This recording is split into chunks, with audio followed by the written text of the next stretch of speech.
Hello friends, I am Dr. Rakesh Jain. Welcome to part 2 of this video on energy conservation and energy management. Now I am telling you the next case study. In our earlier part we have discussed so many issues about how we can save energy in our households, in our factories, and I have given you some 3-4 case studies also. Now this is our next case study. We had gone to a factory for energy audit in which we found that the generators which were burning furnace oil to generate electricity were being used. Those were old time generators purchased in scrap, and they were using a very old technology, and they were very much obsolete type of equipments if you see in the real terms. But the factory was using it because they were purchased at a very throwaway cost as a scrap. So they were very much satisfied that yes, this is a very economical way of using the machines. So during our energy audit we found that the flue gas which was going out of the chimney, I could measure the temperature of the flue gas, and I could find that the temperature was 600 degrees centigrade against a requirement of 120 to 130 degrees centigrade. The flue gas which is going, that can be at 120 degrees centigrade, but it was at 600 degrees centigrade. So I told to them that in case even if you keep 150 degrees centigrade as the flue gas temperature to prevent sulfur corrosion, that is called dew point corrosion in your chimney, then at least 450 degrees centigrade worth temperature in the flue gas, that heat is going out, waste. So this heat should be utilized. They were very much disturbed by knowing it, because they had been calling so many experts and specialists from developed countries, but this particular thing was missed by everybody. This was such a small thing, but everybody missed it. So energy audit doing or observing something is not necessarily that everybody will be able to do it. The only thing is required is careful observation. So friends, when this particular issue was discussed, then we recommended to them that for the flue gas which is going, they should install a waste heat boiler. In that waste heat boiler, what is done is the heat which is there in the flue gas is given to the boiler, to the water which is there in the boiler, and that boiler is generating steam. So what was happening is this furnace oil which was being heated by electrical heaters in this factory, now it was being heated with the help of steam. So once they start heating with steam, that lot of electricity was saved. So this was a big achievement for all of them, and definitely it was a good energy saving. So they were very happy, and once they were so happy, then they made out a letter and gave it to my company's management, and they praised that only Indian engineers, they have done the wonderful job which could not be done by specialists and technical people from the developed countries. So our Indians can do a very good job. So they were very happy on knowing this particular thing. So friends, energy conservation is not necessarily done because of knowledge of engineering. It is basically careful observation. You should do it carefully, observe it carefully, and then you can do it. Okay, now one more case study in the this video. This was a very complex type of big chemical plant where we had gone for an energy audit. Originally, all of my colleagues, they had told that it will not be possible to do an energy audit in such a complex industry because of its nature of business. But then we took initiative and we had gone there along with the team. Now this factory had their own power plant, because if they had if they were purchasing electricity from outside, then it was creating a lot of problems for the industry. So they were what they were doing was they were generating their own electricity in their captive power plant. If you have a power plant of your own in the industry, it is called captive power plant. So this captive power plant was generating energy, and we had gone there for energy audit. We found around 500 kilowatt of energy savings in the factory by doing energy audit only of the illumination lighting which was being done in the plant and in their township.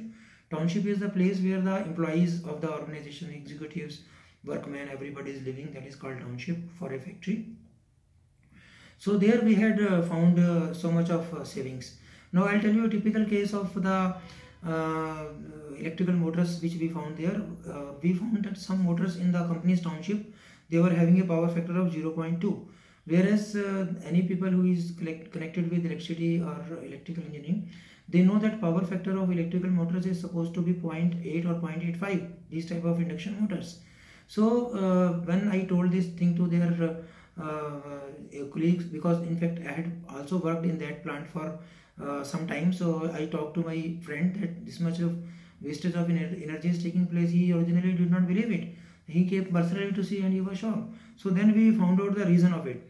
What had happened was, when this plant was made new, at that time they had created an electrical workshop to repair the motors themselves. All the motors were being repaired themselves. As the plant grew old, motors had to be sent out because lot of repair jobs was required to be done. So contractors were given these motors to repair.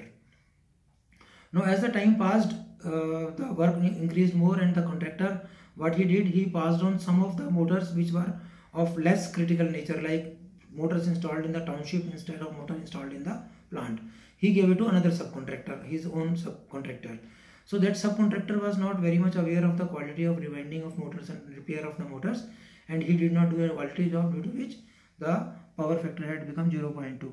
So many such gaps we had found, and on the basis of that we identified energy conservation opportunity, possibility of saving around 500 kilowatt energy. So once this was identified, we were very happy. So I went to the power plant head, who was also my ex-boss, and we told him, sir, we are able to save 500 kilowatt energy in the plant, so 500 kilowatt less will be generated in the power plant, so money should be saved. But he said, no, you people have done a lot of labor and hard work, I am so happy with it, but I am sorry, you will not be able to save some money, because nothing is going to be saved here. I said, why? He said, we are using steam turbines, and in the steam turbines this is not going to happen. I will be telling you in the details how it happened in the another 1 minute or so. So with this bad news coming to us, we all were so sad, and we all went to canteen to take food and all that. But I somehow did not give up, and I went to my second ex-boss. During discussion, I told him, you see, this has happened, and we have done so much of hard work, and what we have found is that not even a single rupee is going to be saved. Once my second ex-boss came to know it, he said, no, this is wrong information, just give me some time. He went for a information and literature he brought out, and he said, no, you are going to save around 60 lakh rupees worth of natural gas, and that was in the year 99. So 60 lakh rupees or 6 million rupees of that time, 6 million rupees of 6 million rupees of that time is approximately around 3 times these days. So how it happened? Now I will tell you how it happened. In fact, steam turbines is a machine where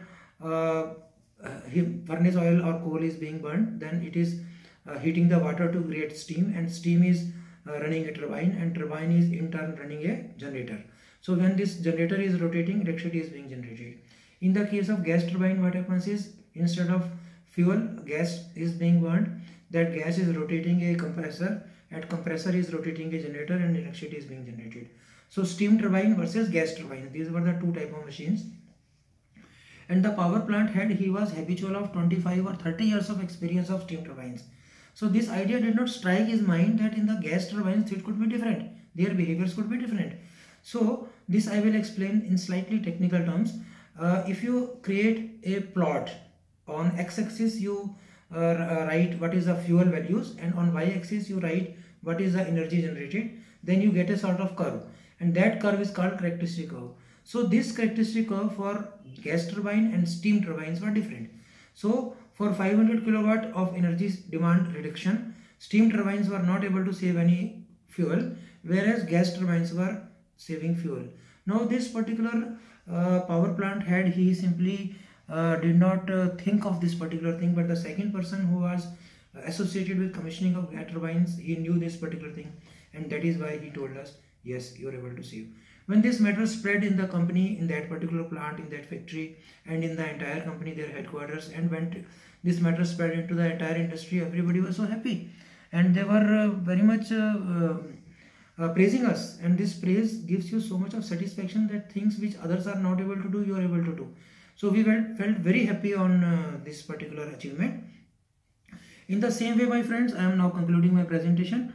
In the same way, you are able to save energy in your home. If you are able to explore that your refrigerators are wasting unnecessary energy by keeping extra material, and you are keeping them out, you will be very happy. You are saving money and you are saving energy and environment.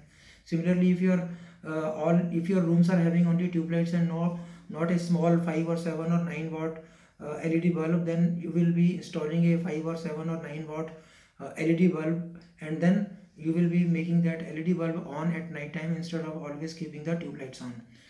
Many people, they keep 100-watt bulbs on, that gives yellow light. It is good to have yellow light, but then that job which is being done by 100-watt ordinary bulb, incandescent bulbs, old time bulbs which we used, that can be done by a 9-watt LED bulb. So why not to use that? So these type of things, if you do in your home, if you club your jobs and don't go for every job again and again and club the jobs and go only once, and if you in your factory, if you are saving energy, if you are conserving energy, if you are doing the energy management in a right way, it will give you a lot of satisfaction. So from the case studies, the lessons which we have learned, I am just going to repeat. From the first case study, we decided that what we should do, we should not use oversized equipment. In the second case study, we found that if you are making some modifications, like it was a automatic plant now, we should review whether our energy use is rightly or not. Third case, we have learned that we should take feedback. Even the security guard could give an idea that air leakage could have taken place from that. In the fourth case, we just thought of everything with a careful observation, and those engineers, specialists from the foreign countries, developed countries, they could not notice that the flue gas could be going at a very high temperature because it's a very old type of equipment being utilized. In the next case study, we have seen that boiler was not using furnace oil in a right way, due to which pollution was taking place. The foreman who was operating the boiler, he was very happy that the things are going bad for my factory owner because his money is being wasted, but he never thought that he is spoiling the health of his own people. So these type of things are not good, so we should take care. And in the last case, we have seen that if some machine is being repaired, after it comes back from repairs, we should see whether it is repaired in the right way or not. If the electrical motor, which was having power factor of 0.8 before repairs, after repairs, if it is 0.2, then definitely it will be called. If you caught, it will be if you are doing a testing. But if the testing is not done, then you will not be able to know it. So all these things are very important for us to see. Okay, so friends, let us now conclude this particular discussion in this second part of video on energy management and energy conservation. So message to you from my side is, production cost in Indian industry is much higher than the world's best. We are using level 1 technology, they are using level 2 or level 3 technology. So they are consuming much less energy, their systems are comparatively more perfect, but then you need a lot of money to have better machines. So with whatever machines we are having, let us try to operate them nicely, efficiently, and save money. Now if the plant engineers are taking care, if plant employees are taking care, and for factories and all that, or buildings or hotels, if you are taking the services of energy audit experts and they can give you some good recommendations, then you can save a lot of money there. So my friends, you can save 10 to 20% energy. 10% energy can be saved by simple careful practices, that is more than sufficient. But if you have this proper some investments you do, some minor retrofits, some minor changes you do, then maybe you will be able to save another energy. In nutshell, 10 to 20% energy can be saved very comfortably if you are taking care. So what you need is not an engineering degree always. What you need is a careful observation, involvement of everybody, taking suggestions of everybody, taking care to save energy. And my message to you is, start today, conserve energy, save money for less cost, and be competitive. So my friends, I am very much sure now you will be doing something on saving energy. Thank you very much. This is Dr. Rakesh Jain. I will request you to subscribe to my channel, and you can get more and more such information. This channel also contains a lot of information on meditation and all these things. Thank you very much. Okay, bye.